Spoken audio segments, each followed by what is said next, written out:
Movie review of the film Laila starring Vishwak Sen. చూడడానికి విశ్వక్ సేన్ గారు అయితే చాలా స్టన్నింగ్ గా కనిపిస్తారు. ఆయన ఎంత స్టన్నింగ్ గా ఉన్నారో స్టోరీ దానికి ఆపోజిట్ గా ఉంటుంది. అసలు కరెక్ట్గా మాట్లాడుకుంటే సినిమాలో అసలు ప్రాపర్ కాన్ఫ్లిక్టే లేనట్టుగా అనిపిస్తుంది. సో పాజిటివ్స్ గురించి మాట్లాడుకుంటే విశ్వక్ సేన్ గారు చాలా స్టన్నింగ్ గా కనిపిస్తున్నారు. ఫీమేల్ లైలా క్యారెక్టర్ నుంచి ఎండ్ వరకు చాలా బ్యూటిఫుల్ గా కనిపిస్తారు.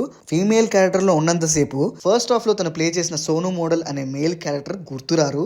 తను ఇచ్చే ఆ గర్లీ కైండ్ ఆఫ్ ఎక్స్ప్రెషన్స్ చాలా మంచిగా వర్కౌట్ అవుతాయి. సినిమా ఎంటర్టైనింగ్గానే ఉంటుంది. అంటే ఫస్ట్ నుంచి లాస్ట్ వరకు సినిమా స్లో అయితే ఎక్కడ అవ్వదు. ఆ ఫుల్ ఫాస్ట్ పేస్గా ఎంటర్టైనింగ్గానే నడుస్తుంది. సర్ప్రైజింగ్లీ మన సాక్రిఫైస్ స్టార్ సునిశ్చిత్ ఉన్నారు. చాలామందికి మీమ్స్ ఫాలో అయ్యే వాళ్ళకి తెలిసే ఉంటాడు. తన క్యారెక్టర్ని తన రియల్ లైఫ్ క్యారెక్టర్ నుంచి రెఫరెన్స్ తీసుకొని మంచి ఫన్ని జనరేట్ చేసే స్పేస్లో పెట్టారనమాట. ఇనీషియల్గా తన క్యారెక్టర్ వచ్చినప్పుడు అరే ఎందుకురా బాబు అనిపించింది, కానీ ప్రోగ్రెస్ అవుతున్న కొద్దీ మంచి సింపుల్ ఫన్ని యాడ్ చేస్తుంది తన క్యారెక్టర్. సో ఇంకా నన్ను కొంచెం ఇబ్బంది పెట్టిన విషయాలకు వచ్చేస్తే ఈ సినిమాలో డైలాగ్స్ అండి, ప్రతిదీ డబుల్ మీనింగ్ తోటే ఉంటుంది. అంటే నార్మల్ కాన్వర్సేషన్ అంటే అక్కడ ఉన్న సీన్ నార్మల్గా కూడా మనం డెలివరీ చేయొచ్చు అనే ప్రతి దగ్గర కూడా వీళ్ళు డబుల్ మీనింగ్ డైలాగ్ పెట్టడం వల్ల చూడడానికి చాలా ఇబ్బందిగా అనిపించింది. ఆ సీన్ ఏదైనా, ఆ సిచ్యువేషన్ ఏదైనా ఖచ్చితంగా ఒక డబుల్ మీనింగ్ డైలాగ్ని మాత్రం తీసుకొస్తారు. ఈవెన్ లేడీస్ అయి ఉండొచ్చు, ఆఫీసర్స్ అయి ఉండొచ్చు, అందరూ డబుల్ మీనింగ్లోనే మాట్లాడతారు. అండ్ కొన్ని డైలాగ్స్ అయితే జస్ట్ ఆ మెయిన్ బూత్ ఏదైతే ఉంటుందో ఆ బూత్కి 2-3 పదాలు అటు ఇటు మార్చి పెట్టినట్టుగా ఉంటుంది అంతే. ఖచ్చితంగా అక్కడ బూతులు వాడాల్సిన అవసరం లేదు అన్నట్టుగానే అనిపిస్తుంది సీన్. బట్ వాళ్ళు మైండ్లో ఫిక్స్ అయ్యారు కాబట్టి ఖచ్చితంగా అక్కడ వాడారు. ఆ డైలాగ్స్ అన్ని చాలా ఇబ్బంది పెడతాయి. ఇంకోటి చాలా దారుణంగా అనిపించింది లవ్ ట్రాక్ అండి. హీరోయిన్ మధ్యలో ఫస్ట్ హాఫ్లో వచ్చే ఆ లవ్ ట్రాక్ చాలా ఇబ్బంది పెడుతుంది.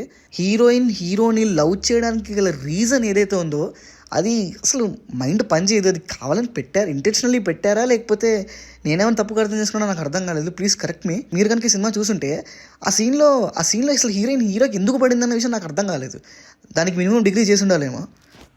పర్టికులర్ పోర్షన్ అంటే మన హీరో మీద వేసుకొని ఉరికే సీన్, అసలు ఆ సీజే ఏంటో ఆ సీన్ ఏంటో కూడా చాలా అస్సలు బాగోదండి ఆ సీన్ మాత్రం. మనకి ఈ మూవీకి సెల్లింగ్ పాయింట్ అయిన లైలా అనే క్యారెక్టర్ ఇంట్రడ్యూస్ అయ్యేది ఇంటర్వెల్లో అనమాట.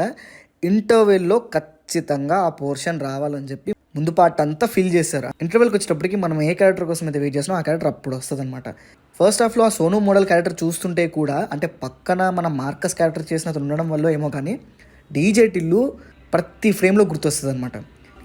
ఇఫ్ విశ్వక్ సేన్ డీజే టిల్లు చేస్తుంటే ఎలా ఉండేదో ఆ టైప్ ఆఫ్ ఫ్లేవర్ని పట్టుకొస్తుంది. టెక్నికల్గా అయితే ఏం పెద్ద ఇబ్బంది ఏమి అనిపించదు. మ్యూజిక్ బాగానే ఉంటుంది, ఎందుకో చాలా రిపీటెడ్ బీట్స్ లాగా అనిపిస్తుంది. బట్ స్టిల్ అక్కడ పర్టికులర్ పోర్షన్లో ఫిట్ అయిపోతాయి. సాంగ్స్ యాజ్ యూజువల్గా ఒక కమర్షియల్ ఫిల్మ్లో యూట్యూబ్ యాడ్స్ వచ్చినట్టు వస్తాయి అనమాట. సో ఓవరాల్గా చెప్పేది ఏంటంటే, మీరు లైలా అనే క్యారెక్టర్ కోసం మాత్రం సినిమాకి వెళ్తే అది సెకండ్ హాఫ్ నుంచే ఉంటుంది. అండ్ దాంతోపాటు కొన్ని సీన్స్ చాలా కొంచెం ఇబ్బంది పెడతాయి అనమాట. ఆల్రెడీ వీళ్ళు ఏ సర్టిఫికేట్ ఇచ్చినట్టున్నారు, బట్ స్టిల్ మీరు కనుక ఫ్యామిలీతో వెళ్ళాలనుకుంటే మాత్రం ఇబ్బంది పడతారు. బ్యాడ్ లాంగ్వేజ్ ఉండినట్టు ఉంటుంది. అంటే if you know you'll know అలా ఉంటుంది అనమాట. మరి అదండి matter. This is Pranav signing off team cinema picture.